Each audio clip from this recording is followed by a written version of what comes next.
Huwag kang maramot. Ibahagi mo sa Panginoon ang iyong problema. Sabi nga niya, just leave everything to me and I will give you rest. Anong sabi nga niya sa salita ng Diyos? Seek ye first the kingdom of God and everything shall be added unto you. Yan ang kanyang kapangakuan. Mega love shout out sa iyo, Vency, Manares, and Myrna. Seek ye first the kingdom of God and everything shall be added unto you. Unahin, hanapin natin ang kanyang kaharian at ang lahat ay mapapa sa atin. Please type amen or drop amen. Please type or drop amen if you do agree with what I have said in here. I should be reading at least few amens from your end kung ilan man kayo naririto.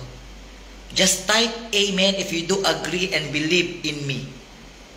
That kapag inuna mo ang Panginoon, hinanap mo ang kanyang kaharian, anumang balakid, anumang dalahin ang iyong pinagdadaanan, ibibigay niya sa iyo kung ano ang karapat-dapat. Sabi ni Vency Banares Lani, kaya run to Him, tayo na, not sa mundo. Tama. Tumakbo